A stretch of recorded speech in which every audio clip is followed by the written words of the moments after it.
అందరికీ నమస్తే. నేను ఒక IT professional in the sense of I'm working in the biomedical background. నేను ఒక టాప్ ఎంఎన్సీలో వర్క్ చేసిన తర్వాత అక్కడ నాకు గ్రోత్ లేక నేను మళ్ళీ స్టార్ట్అప్కి షిఫ్ట్ అయ్యాను. సో ఇక్కడ ఏంటంటే ఈ పథకం అనేది ఓన్లీ ఐటీ ప్రొఫెషనల్స్కే ఉపయోగపడుతుందా, లేకపోతే ఇంకా అదర్ దాన్ మనకి ఓన్లీ ఐటీ ఇండస్ట్రీ కాదండి, ఇంకా చాలా ఇండస్ట్రీస్ ఉంటాయి. Like I'm working as biomedical, agriculture, networking, చాలా అంటే చాలా ఉంటాయి. సో మనం మెయిన్గా ఐటీ వైపే కాకుండా ఇంకా వేరే వైపు కూడా ఫోకస్ చేస్తే అది వేరే వాళ్ళకి కూడా ఉపయోగపడుతుంది. సో ఐటీఏ కాదు, ఇంకా చాలా డొమైన్స్ మనకి ఉపయోగపడేలాగా ఉంటే అందరికీ ఒక మారుమూల ప్రాంతం నుంచి కూడా ఓకే మన దగ్గర ఈ స్కిల్ ఉంది, దీనివల్ల ఓకే మేము అగ్రికల్చర్ చేయాలనుకున్నాం, why not agriculture in MNC అంటే అట్లాంటి వాటికి కూడా ఏమైనా ఉపయోగపడే అవకాశాలు పెంపొందించుకుంటే చాలా మందికి ఉపయోగపడుతుంది, అది ముందుకు వస్తారు కూడా అని భావిస్తున్నాను. అది ఎలా ఉపయోగపడుతుంది దీంతో? ఇప్పుడు మనం గుర్తుపెట్టుకోవాల్సింది ఇక్కడ స్కిల్ డెవలప్మెంట్ అనేది ఒక ఐటీకే కాదు, ఆల్ వాక్స్ ఆఫ్ లైఫ్. ఒకప్పుడు ఇన్ఫర్మేషన్ టెక్నాలజీ అనేది ఎవరికి ఊహించని విధంగా ఎగ్జాక్ట్గా 20-30 ఏళ్ల ముందు 94లో ఇంటర్నెట్ రెవల్యూషన్ వచ్చింది. బిల్ గేట్స్ ఎప్పుడైతే ఇంటర్నెట్ రెవల్యూషన్ తీసుకొచ్చాడో ప్రపంచం అంతా గ్లోబల్ విలేజ్గా తయారైంది. ఆ రోజు మనం ఐటీ చదువుకుంటే అవకాశాలు ఉన్నాయని విజువలైజ్ చేశాం. It is only visualisation. కానీ కొంతమంది నమ్మలేదు.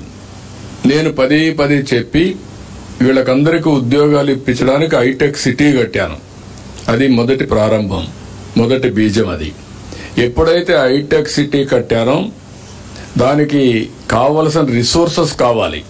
అంటే పని చేసే వాళ్ళకు ఉద్యోగాలు ఇవ్వాలి, చదువుకోవడానికి కాలేజీలు కావాలి. అప్పుడు బ్యాక్వర్డ్ ఫార్వర్డ్ ఇంటిగ్రేషన్ మొదలుపెట్టాను. మొట్టమొదటిసారిగా నేను అమెరికాకి వెళ్లి 16 రోజులు ఆల్ ఎంఎన్సీలు, మీరు చెప్పే మల్టీనేషనల్ కంపెనీస్ అన్ని కలిశాను. 14 రోజులు అందరినీ కలిసి మన స్ట్రెంగ్త్ ఏంటో, మీ శక్తి ఏంటో ఆ రోజు నేను ప్రపంచం మొత్తం గుర్తించే విధంగా చెప్పాను. వాళ్ళందరూ మేము కంపెనీలు పెట్టడానికి ముందుకు వస్తామని వచ్చారు. దాంతోనే ప్రారంభమైంది హైటెక్ సిటీ. తర్వాత నెంబర్ ఆఫ్ కంపెనీస్ వచ్చాయి. అదే సమయంలో ఏ విధంగా చదువుకోవాలి మీరందరూ, ఎక్కడ కాలేజీలు ఉన్నాయి లేవు. అప్పుడు 30 కాలేజీలు 25 కాలేజీలు ఉన్నాయి. అక్కడి నుంచి నేనే ఆ ఫైల్స్ మోసుకొని ఢిల్లీకి వెళ్లి ఏదైతే ఆ రోజు medical education technical education council ఉంటే వాళ్ళ దగ్గరికి వెళ్ళి నేను చేశాను. ఇప్పుడు కూడా జ్ఞాపకం నాకు. కర్ణాటకలో ఒక అతను ఉండేవాడు ఆ రోజు ఈ యొక్క దీనికి హెడ్గా. ఆయన దగ్గర పోయి మొత్తం చేయించాను. చేయించిన తర్వాత ప్రతి ఒక్క రెవెన్యూ డివిజన్కి ఒక ఇంజనీరింగ్ కాలేజ్ పెట్టాం. ఆ కాలేజ్ చూసినప్పుడంతా మీకు గుర్తొచ్చేది నేను ఈ కాలేజ్ చదువుకోవాలని. అక్కడి నుంచి ప్రారంభమైంది. మీరు చదువుకున్నారు, ఉద్యోగాలు వచ్చాయి. బిగినింగ్ లో మీరు ఉద్యోగాలు చేసేవాళ్ళు. ఉద్యోగాలు చేసినప్పుడు నేను చెప్పేవాడిని, ఉద్యోగం చేయడం కాదు, జాబ్ వర్క్ కాదు. అప్పట్లో అమెరికాలో రాత్రుల్లో డాక్టర్లు అందరూ పనిచేస్తే ప్రిస్క్రిప్షన్ ఇస్తే తెల్లవారితో మీరంతా టైపింగ్ చేసేవాళ్ళు.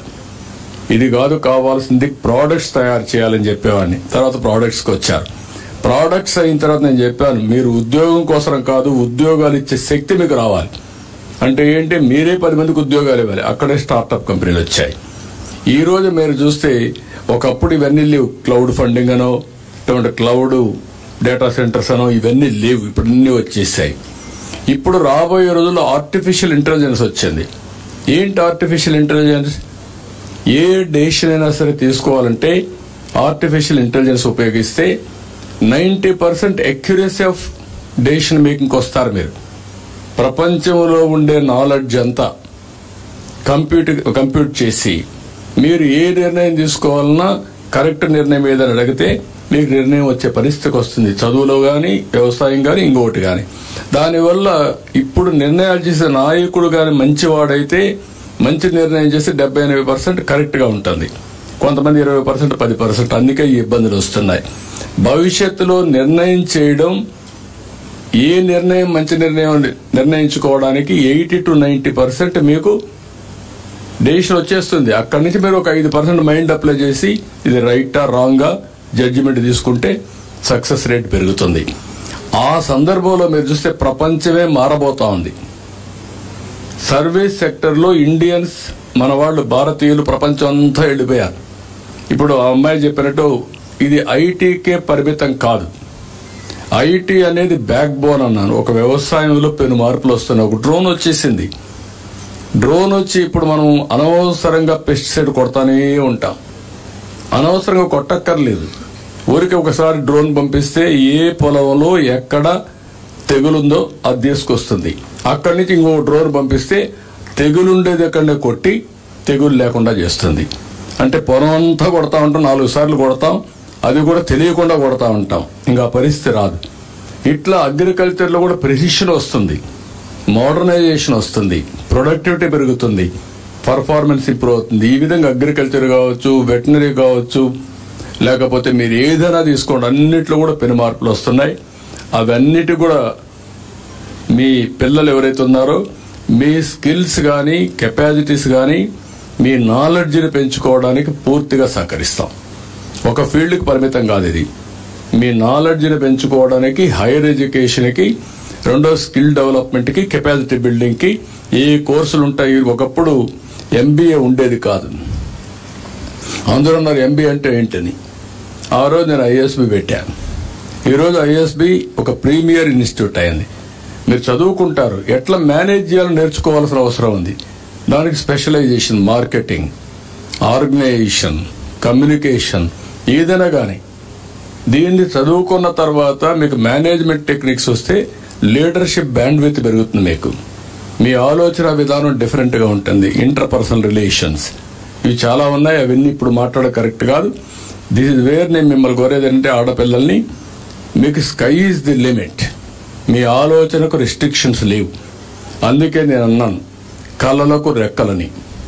మీరు కళల కంటే మీకు రెక్కలు తోడి అవి సాధించడానికి మేము ఉపయోగపడతాం. అంటే మీ ఇంకొకటి కూడా ఉంది మన వాళ్ళల్లో, 10 రూపాయలు వచ్చిన తర్వాత స్వార్థం పెరుగుతుంది. కింది వాళ్ళని మళ్ళీ పైకి తీసుకురావాలని ఆలోచించారు. అట్లా కాకుండా కంటిన్యూగా ప్రతి ఒక్కరు ఆలోచించాల్సింది. మనం పైకి వస్తే మన వాళ్ళు పక్క ఊర్లోనే, మన ఊర్లోనే, మన బంధువులు, స్నేహితులు, మన ఊరస్తులో చాలా మంది ఇంకా వెనుబడి ఉంటారు. వాళ్ళకు హెల్పింగ్ హ్యాండ్ మీరు ఇవ్వాలి. అది ఇవ్వగలిగితే it is a continuous process. ఒక ఊర్లో ఒక 100 మంది తెలుగు వాళ్ళు ఉంటే ఇంకొక 20 మందిని తీసుకుపోతే ఆ అవకాశాలు పంచుకునే అవసరం వస్తుంది. ఇవి చాలా వరకు జరుగుతున్నాయి. ఇంకా మనం తీసుకెళ్దాం. మీకు కావాల్సింది ఒకప్పుడు ఆడబిడ్డ బయట రావాలంటే భయపడే పరిస్థితి నుంచి మీరు ఏ కంపెనీకి కావాలంటే ఆ కంపెనీకి పోయి పనిచేసే పరిస్థితి వచ్చారు. ఇప్పుడు ఒకప్పుడు నేను ఉన్నప్పుడు రాత్రిలో ఆడబిడ్డలు వచ్చేవాళ్ళు కదా పనిచేయడానికి హైదరాబాద్లో. అప్పుడు 3 షిఫ్ట్స్ ఉండేటివి. నేనే ఫస్ట్ టైం భారతదేశంలో 3 షిఫ్ట్లు పెట్టి ఆడపిల్లలకు ప్రొటెక్షన్ ఇచ్చి రావడానికి పోవడానికి ట్రాన్స్పోర్ట్లు ఇవన్నీ పెట్టి ఆ రోజు మేము ఇచ్చాం. దానివల్ల నైట్ షిఫ్ట్లో కూడా మీరు పనిచేసే పరిస్థితికి వచ్చారు. ఇప్పుడు ఏ కంపెనీకి పోయినా మగవాళ్ళ కంటే ఆడవాళ్లే ఎక్కువ పనిచేసే పరిస్థితికి వచ్చారు. ఇదే ఒక ట్రాన్స్ఫర్మేషన్. ఇది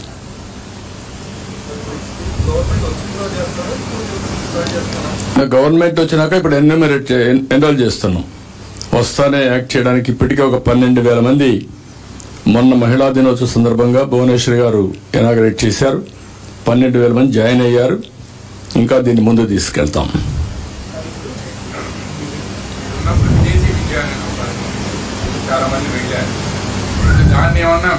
అది కూడా తగ్గించాం. అవి కూడా ఉంటాయి, 2 ఉంటాయి. అవసరమైతే 2 మెర్జ్ చేయడమా ఏం చేయడం ఇంకొంచెం బెనిఫిట్ ఇస్తాం. అక్కడ లిమిటెడ్. ఇప్పుడు అక్కడ ఏంటంటే సెలక్షను, కోరికలు ఉండేవాళ్ళు 1-2 వస్తే మళ్ళీ పై రివ్యూలు అవన్నీ ఉంటాయి. ఇక్కడ అట్ట కాదు.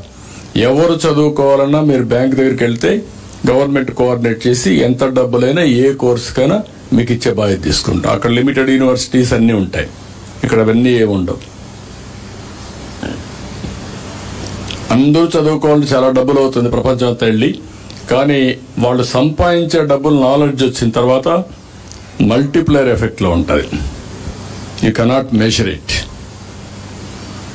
ఒక వ్యక్తి 10 ఏళ్లలో $1 బిలియన్ కంపెనీలు పెట్టేస్తున్నారంటే that is the power of knowledge, that is the power of education. Okay, then ఇది వదిలిపెట్టి ఇంక మాట్లాడతాను నేను. కూర్చోండమ్మా, మీరు మీ ముందర రాజకీయాలు మాట్లాడితే బాగాలేదు.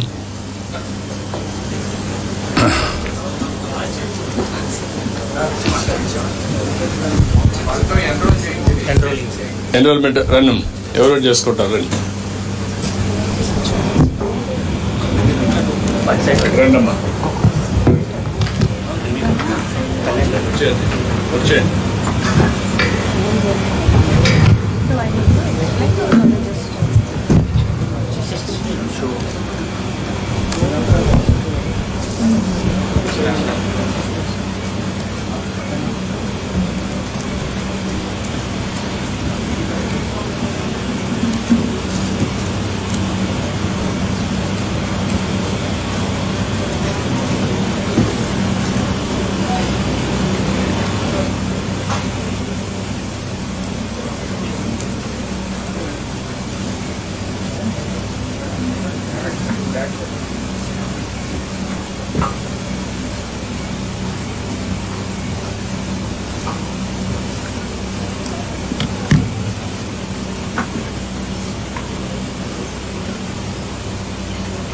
ఏమంటారు